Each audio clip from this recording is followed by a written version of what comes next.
ciidamada ammaanka oo gacanta ku dhigay doon siday jaad si dhuumaaleysi ah la doonayo in lagu soo geliyo magaalada Muqdisho. xukuumadda Soomaaliland oo sheegtay in kiis cusub oo corona laga helay deegaanadaasi xilli ay sii kordhaysa tirada dadka caabuqan uu soo ridanayo. madaxii canshuuraha al-shabaab ee gobolka Shabeellada Hoose iyo xubno kale oo gacanta lagu dhigay.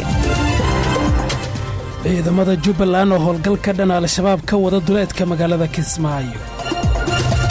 dowladda Sacuudiga oo ku dhawaaqday in xayiraadii ay ka qaaday xoolaha looga dhoofiyo Soomaaliya.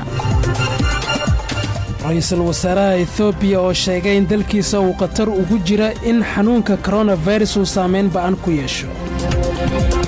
gaadiidleyda isticmaala wadada xiriirisa Muqdisho iyo Jowhar oo ka cabanaya burburka xooggan ee wadadaasi gaaray.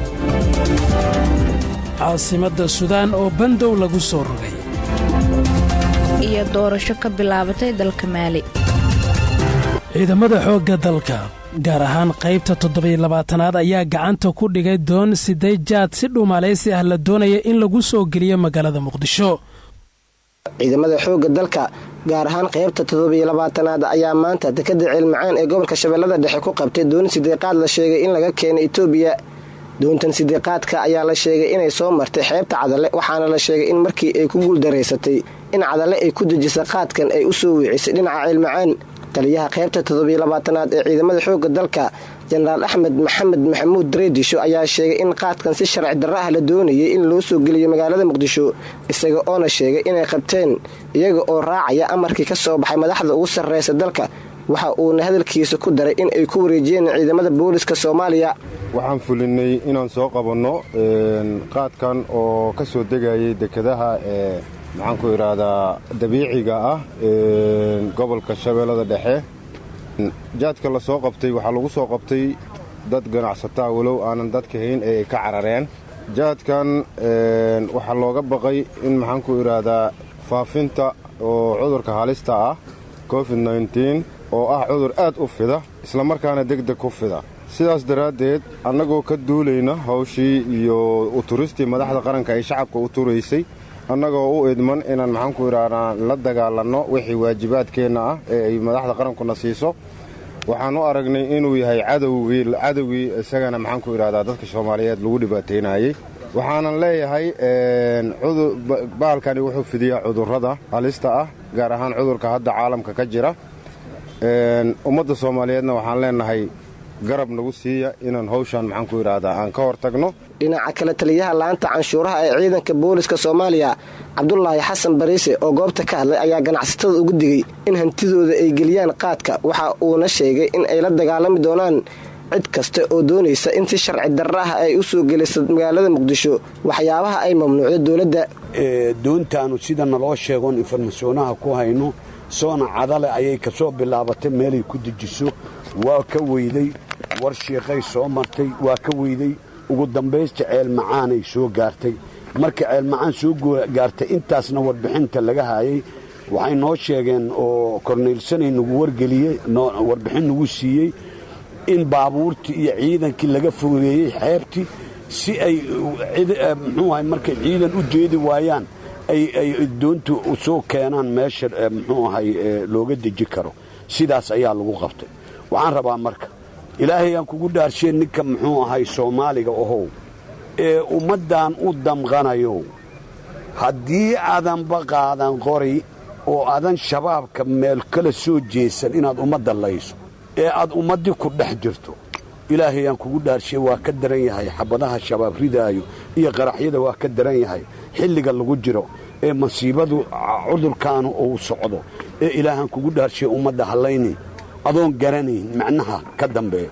haddaad garanaysane ka daa haddaad ka day weydane ilaahay idankiis lama faka doontid xoolahaaga hees ka qasaarinin mid ka soo dirayo ha yeelin inaad muxuu ahay geedkii waa laga soo gooyey lacagtii aad ka bixisa ay kaa khasaarto.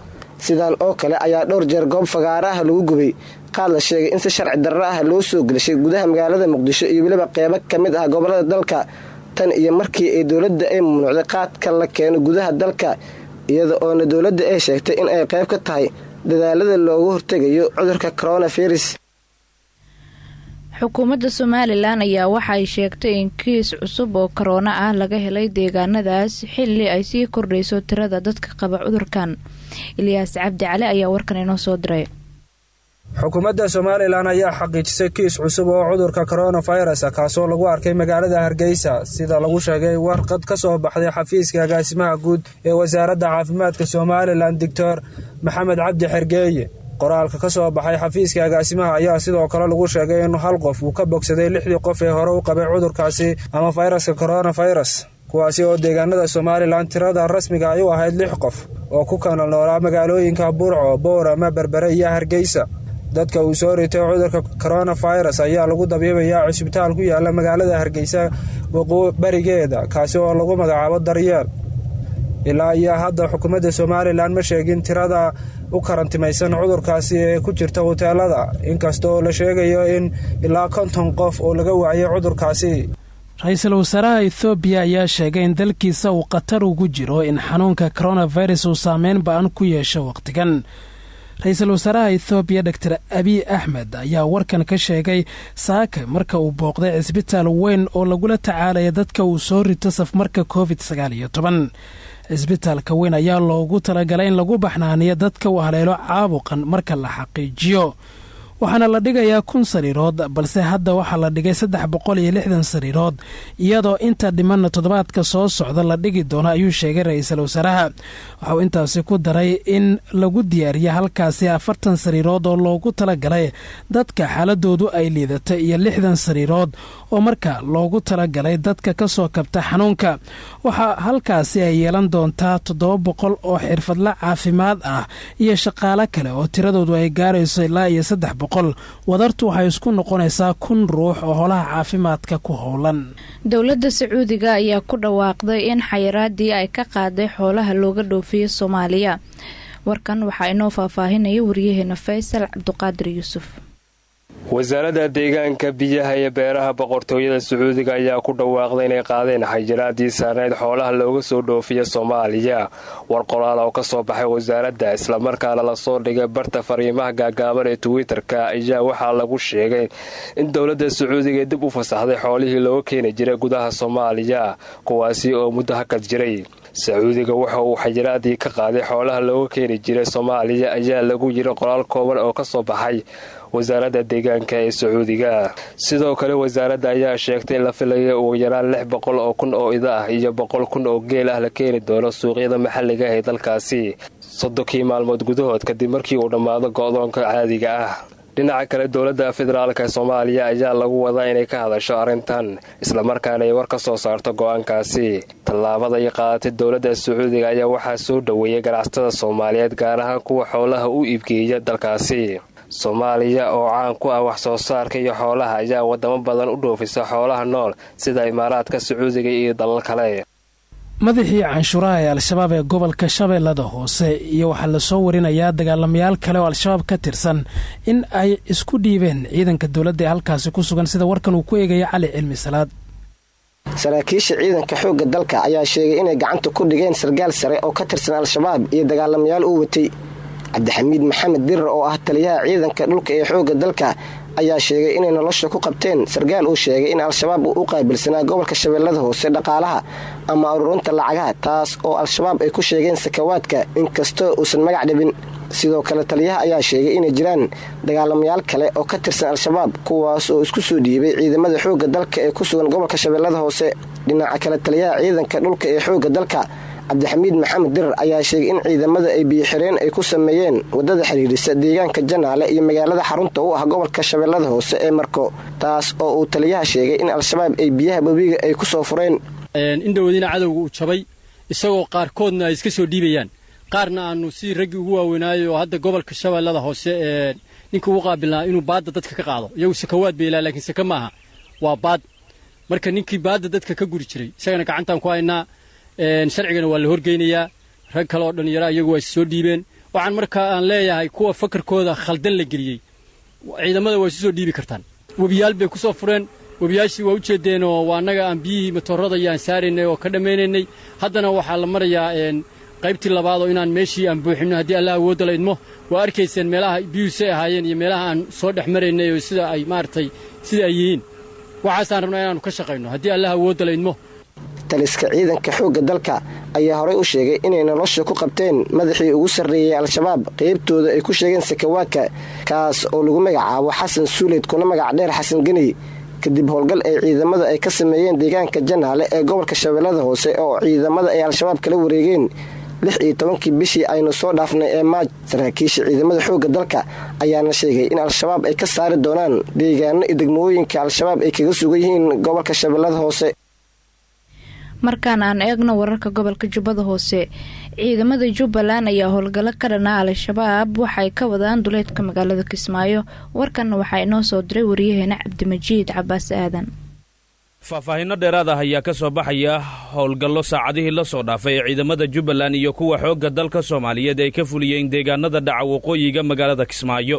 deegaanada ay sida gaarka ciidamada dawlad goboleedka Jubbaland iyo kuwa taliska qaybta 43 ee ciidanka xoogga dalka ay ugu sameeyeen waxaa ka mid ah deegaanka Barsanguni, Koban, Malayley iyo sidoo kale deegaanka Bangeeni oo dhammaantood hoos yimaada magaalada Kismaayo kagana beegan dhinaca waqooyiga magaalada Kismaayo. saraakiisha howlgalka hogaaminaysa ee ciidamada xoogga dalka iyo kuwa Jubbaland ayaa waxa ay sheegeen in ay howlgalladaasi ay ku burburiyeen fariisimo ay kooxda al-shabaab ay ku lahaayeen deegaanadaasi. muddooyinkii ugu dambeeyey ciidamada xoogga dalka iyo kuwa daraawiishta ee Jubbaland ee ka howlgala deegaanada dhaca waqooyiga magaalada Kismaayo ayaa waxa ay kordhiyeen howlgallada lagula dagaalamayo dagaalamayaasha al-shabaab kuwaasi oo mararka qaar weeraro qorshaysan ka geysta deegaanadaasi.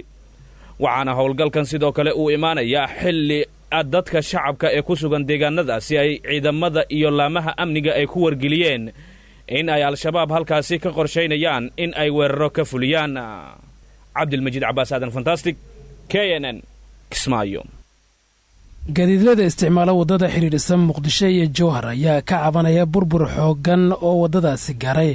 warkan waxaa Jowhar ka soo diray wariyaheena Bashiir Cali Daahir.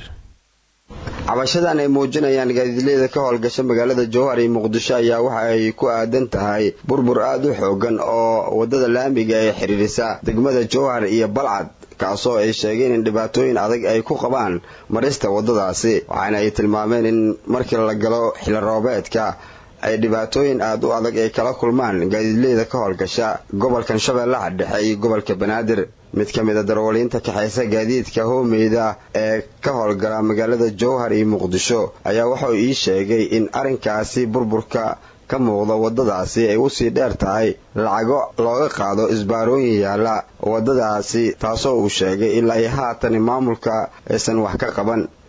gaadiidka waxay ku marayaan hajoogin maahane la faahayaan ariga ma jiro waa qoyay namar walba soo haya laandiga ayaa eber dhamaadayba laandiga oo cid ka naxaysan jirin ilaa aad wax ka sameeyno cashuurta aan dhimano min hada oo ma midaan ku dhibna cashuurna doorinna ma muddo oo cashuur la yiraahdo ma jiraan.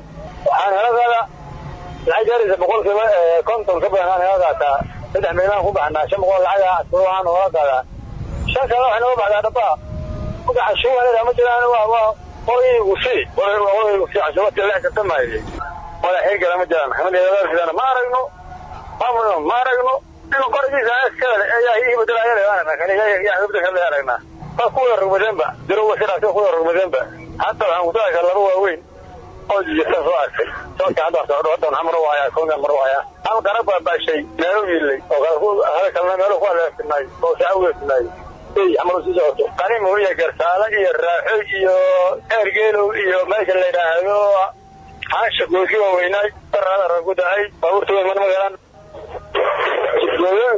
alxamdulilah ilaahay ka qaayeen waxay abarama qadabo dalaliyo shaqo kala daranada maamulka qaar u dhaxay soo qaarna ninka soo qorana ka maamul ma jirto isbaaro wayaalin oo min laayada ku soo dhameeyay oo inuu dhameeyay anaga weeyeen tabaad maro waay.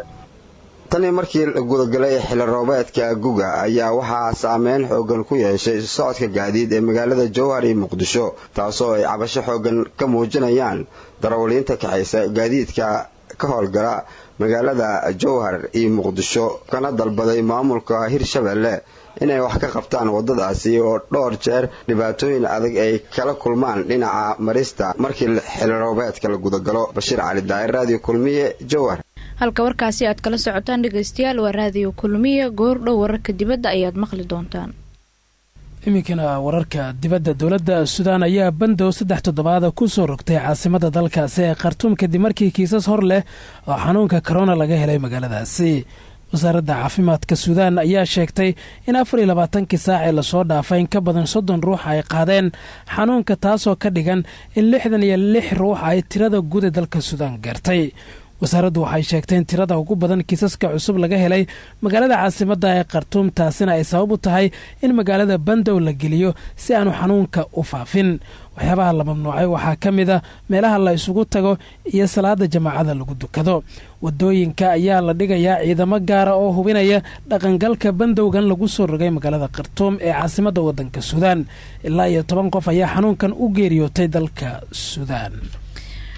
ugu dambeyntiina dhegeystayaal wareegga labaad ee doorashada baarlamaaniga dalka Maali ayaa maanta bilaabatay iyadoo dalkaasi uu wajahayo culaysyo siyaasadeed iyo mid caafimaad. goobaha codbixinta ayay dadka saaka saf u galeen iyaga oo kala fogaanaya si ay iskaga ilaaliyaan xanuunka safmareenka ah ee corona. qiyaastii 19 milyan oo qof ayaa doorashadan ka qaybgalaya waxa ayna soo dooranayaan 147 mudane oo baarlamaanka dalkaasi ah. guddiga doorashadu waxay sheegeen in kastoo ay jirto cabsi ammaan iyo mid caafimaad haddana waxa ay ku adkeysanayaan in